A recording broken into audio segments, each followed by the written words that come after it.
Oke, jadi kita akan buat black coffee aja sebenarnya, yang gampang. Lalu kita akan melakukan dilution menggunakan air. Lalu kita akan cobain sama-sama, mulai dari yang Brazil dulu, yang Aramosa, karena dia secara profil rasa paling subtle, paling rendah gitu ya. Lalu pelan-pelan kita akan naikkan intensitasnya. Teman-teman, boleh mendekat? Ya, sebagai caffeine junkie ini aku excited nyobain kopi dibuat barista kelas dunia. Karena kalau biasa-biasanya minum kopi yang biasa aja, kali ini kita minum kopi yang luar biasa. Kalau di kopi, proses masaknya itu adalah ekstraksi gitu ya.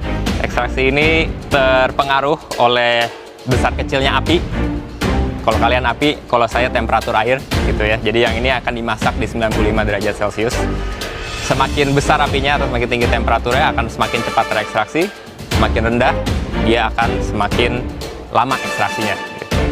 Lalu yang kedua adalah seberapa banyak air yang kita gunakan dan seberapa lama si proses ekstraksi tersebut. Jadi sekarang kita ekstraksi. Hari ini resepnya kita pakai 21 gram kopi dan mengeluarkan 50 gram espresso gitu. Kalian kalau mau pakai itu bisa menggunakan yang sudah liquid. Ya. Itu bagus untuk infusion, bagus untuk misalnya di thicken sama jadi saus gitu. Atau kalian juga bisa menggunakan bubuknya. Nah, bubuk ini yang bisa digunakan untuk rubbing atau sebagai garnish misalnya. Melihat si Michael di depan mempraktekkan membuat espresso, wah ini orang barista banget karena ada timbangan di bawah dan caranya sangat detail. Dia sangat ahli di bidang itu. Di sini mendengar presentasi dan penjelasan langsung dari pakar kopi di Indonesia yaitu Michael Jasin. Aku bangga banget. Sebelumnya aku belum pernah mendapatkan ilmu-ilmu seperti ini. Ditambah lagi kita diminta untuk mencoba langsung kopi yang sudah di brew sama Michael Jasin. Ini sebuah privilege. Aku yakin yang nonton di rumah pasti iri. Silahkan. Ini yang Brazil. Nah, gelasnya pun kalau di kopi itu lumayan berpengaruh ke rasa. Jadi hari ini kita pakai gelas yang bawahnya ketutup tapi atasnya kebuka supaya kalian bisa dapat aromanya. Tapi begitu diminum, karena di atasnya kebuka, dia melempar si liquidnya ke tengah-tengah palate kalian supaya deteksinya bisa lebih banyak.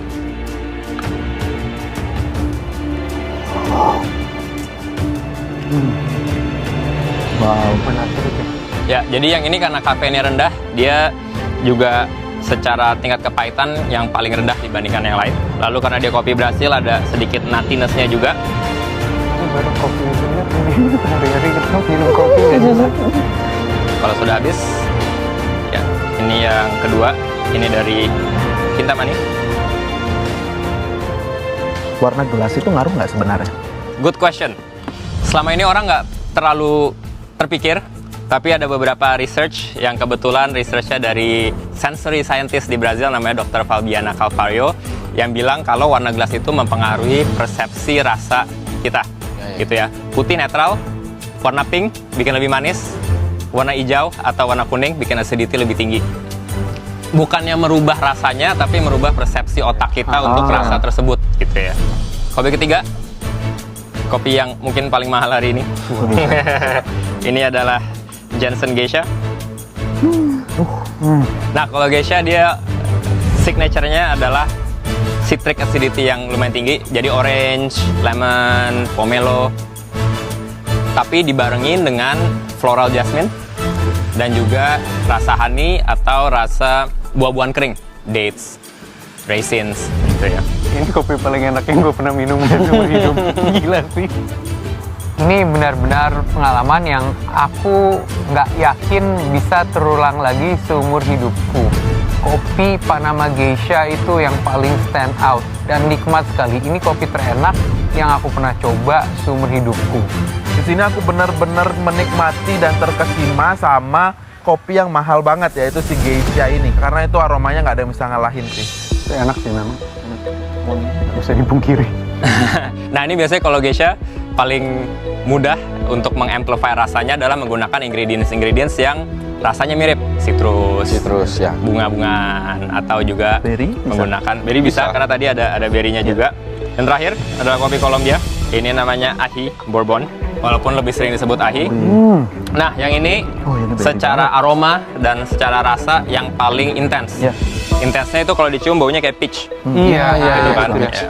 Lalu ada sedikit pedes-pedesnya dan agak woody, tapi lebih dominan si peach-nya gitu. Nah ini yang secara ketahanan dari segi aromatik itu tahan diapa-apain gitu ya.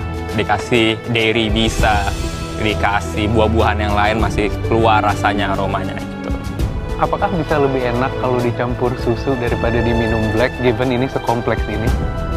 Kalau dicampur susu, tergantung fat kontennya dan kadar proteinnya, dia akan menutupi beberapa kompleksitas rasa gitu ya. Karena kemampuan lidah kita mendeteksi rasa itu terpengaruh gitu kan. Nah, ini airnya pun kita nggak pakai sembarangan air, tapi kadar mineralnya diatur supaya bisa meng-highlight si rasa kopinya.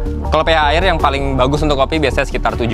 Oke, Agak normal gitu ya. Kalau ketinggian rasanya jadi alkalin, kalau terlalu rendah rasanya jadi terlalu asam.